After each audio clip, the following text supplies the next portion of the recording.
Inilah tombak Kiai Poleng yang legendaris dan rahasia mantra penggunaannya.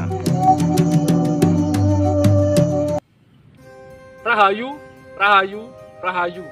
Ketemu lagi dengan saya Teddy Wahyono di channel tempat mengenal keris dan pusaka Nusantara lainnya dengan akal sehat dan hati terbuka. Nah, kali ini saya akan membahas sebuah tombak pusaka. Dan ini sangat terkenal ya di daerah Madura ya, terutama di daerah Bangkalan ya.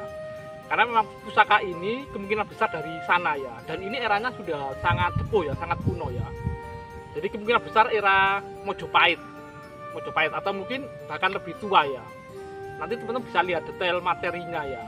Dan nanti juga akan saya tunjukkan cara menggunakan tombak pusaka ini ya.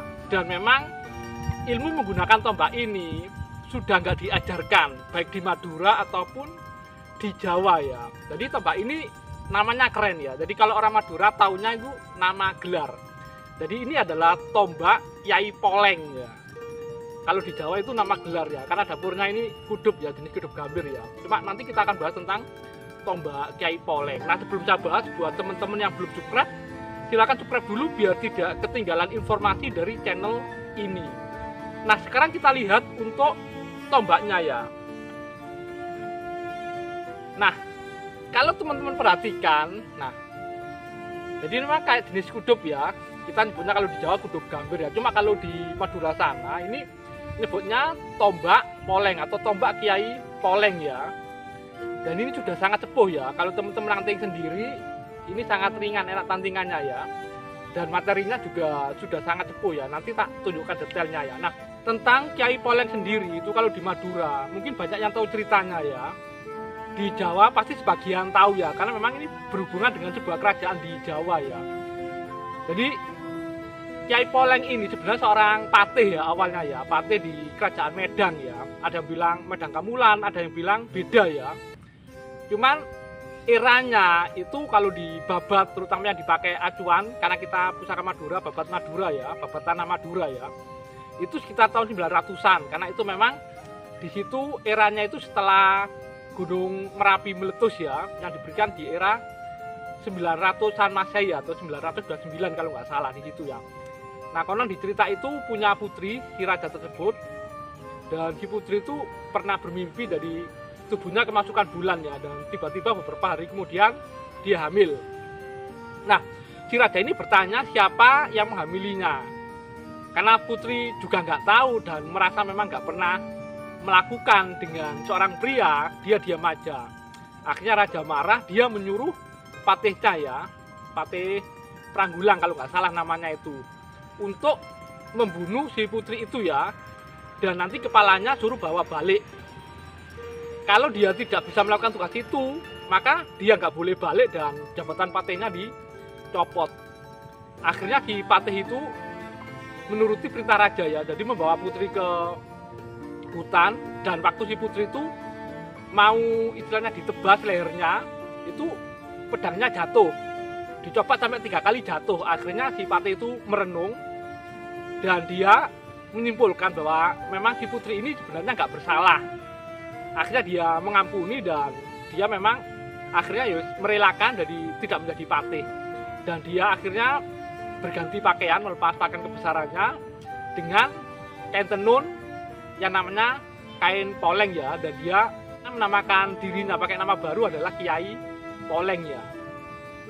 Dan dia membuat rakit atau getek, terus mendorong jadi getek itu ke tengah laut ya, ke tengah laut ya, ke arah sebuah pulau. Kalau di Jawa nyebutnya istilahnya kayak gunung, kelihatan seperti gunung geger. Geger itu punggung, kayak punggung manusia ya. Memang Pulau Madura kalau dilihat dari Jawa kayak punggung ya, makanya disebut gunung geger ke arah situ ya. Nah, tapi kalau di babat Madura memang sebelum menendang itu dia berpesan, nanti kalau si putri itu butuh sesuatu, butuh pertolongan, dia disuruh menjejak tanah 3 kali, atau kalau di Jawa ngedruk lemah 3 kali, ngedruk bumi 3 kali ya. Nah, itu kalau yang di babat tanah Madura terjemahnya yang resmi ya. Kalau di Jawa itu ada versi lengkapnya ya. Jadi ada bagian yang dipotong, karena ini memang berkaitan dengan cara menggunakan pusaka Kiai Poleng ini ya. Nah, jadi sebenarnya Kiai Poleng berpesan ya, kalau lengkapnya itu sebenarnya suruh menyebut namanya dan menjejak bumi 3 kali atau ngedruk bumi 3 kali. Tapi kalau yang di terjemahan Babat Madura itu nggak ada istilah nyebut nama Kiai Poleng ya. Nah, jadi seperti itu ya. Jadi memang sering dibantu ya, termasuk sampai melahirkan. Nanti itu sampai si anaknya si putri itu yang diberi nama Raden Segoro itu melihat naga ya di laut, dia ketakutan pulang. Terus akhirnya si putri manggil Kiai Poleng itu, terus diajak ke situ, ternyata ada 2 naga dan Raden Segoro itu suruh nangkap ular besar itu atau naga itu ya, dan disuruh banting. Dan kita dibanting jadi 2 tombak, yaitu tombak Nenggolo dan Alugoro. Yang itu nanti akan menjadi pusaka Bangkalan ya, atau Arusboyo, kerajaan Arusboyo. Nah, jadi itu memang dia pesan dari 2 pusaka, yang Alugoro taruh di rumah, yang Nenggolo nanti buat dibawa, bisa berperang gitu ya.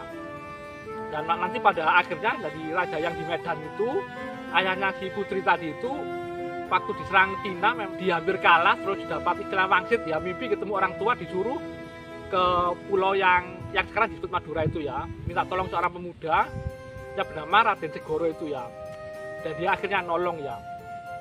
Nah, ini kan seperti itu ya, dan nanti 2 pusaka itu konon nanti yang berupa tombak Nenggolo dan Alugoro itu diberikan ke ya Demang Plakaran ya, konon di daerah Sampang ya, sampai dia nanti itu jadi Bupati Arusboyo ya. Dan jadi 2 pusaka yang Nenggolo sama Alugoro itu jadi pusaka Bangkalan. Dan konon Kiai Poleng itu membantu ya Ki Demang itu dan keturunannya, tapi dari beberapa sesepuh termasuk di orang Jawa itu dia tidak hanya membantu si keturunan Ki Demang Plakaran itu ya, bahkan orang biasa konon. Makanya untuk meminta bantuan Kiai Poleng itu menciptakan sebuah pusaka ya, tombak ya, yang memang dibuat khusus untuk minta bantuan itu ya ke Kiai Poleng kalau misalnya ada yang terdesak atau bahaya ya. Dan untuk penggunaannya sebenarnya di cerita itu tadi ya, jadi si pemegang pusaka itu konon kalau menyebut nama Kiai Poleng dan menjejakkan kakinya ke tanah 3 kali, dia nanti akan datang. Lalu ada yang bertanya itu kaki kiri apa kanan, silakan dicoba dua-duanya. Saya juga belum pernah nyoba ya. Jadi seperti itu ya ceritanya ya. Nah, kenapa kok mantra ini hilang? Karena memang mungkin setelah Islam masuk, sisi religius datang, kalau minta bantuan ibaratnya ya langsung ke Allah, ke Tuhan istilahnya, ke Gusti Allah ya. Makanya karena memang biasanya ini turun-temurun ya, tombak Kiai Poleng itu biasanya diwariskan turun-temurun, mungkin dia nggak mau ngajarkan ke anaknya, mosok yo anaknya diajarin minta tolong nang Kiai Poleng gitu. Makanya hilang. Bahkan kalau di terjemahan Babat Madura sendiri, jadi istilah yang nyebut nama Kiai Poleng itu dihilangkan. Jadi cuma untuk memanggil menjejak tanah 3 kali. Tapi kalau di Jawa teman-teman suka denger lodrok dulu, sering ya ada beberapa ajian yang cara manggil seseorang di Jawa itu sebut namanya, terus ngedruk tanah 3 kali, menjejak tanah 3 kali. Jadi seperti itu ya. Dan tombak ini sendiri kebetulan memang saya dapatkan dari seorang tokoh di Bangkalan ya, tokoh di Bangkalan. Jadi memang beneran ya. Akhirnya saya memang punya yang tombak legendaris, tombak Kiai Poleng ya. Jadi seperti itu ya. Masalah kalian mau nyoba mantra itu apa enggak, itu tergantung teman-teman ya. Karena memang kalau di Islam sendiri memang kalau minta tolong ya langsung ke Allah, ke Gusti Allah ya. Makanya mungkin ilmu ini atau mantra ini hilang ya, karena kalau diajarkan jadi aneh ya, masa minta bantuan ke Kiai Poleng, jadi seperti itu ya. Nah, mungkin itu saja dari saya ya. Nah, kita lihat untuk detail tombak ini seperti apa ya. Nah, kalau teman-teman lihat detail tombaknya, ini metuknya masih iras ya, jadi memang khas, jadi kayak metuk-metuk sebelum era Mataram Islam ya. Dan ini memang kemungkinan dari era Mojopahit ya, Madura era Mojopahit ya. Materinya sangat bagus ya, entah itu besinya maupun bahan pamornya ya. Nah, dan ini memang sudah ratusan tahun di Madura ini ya, karena turun-temurun ya. Tapi karena memang pengaruh itu tadi ya, sudah sangat religius, jadi memang ada anggapan, jadi kayak menyimpan benda seperti ini ada kecenderungan potensi ke arah syirik ya, dan seperti itu ya, makanya bisa keluar.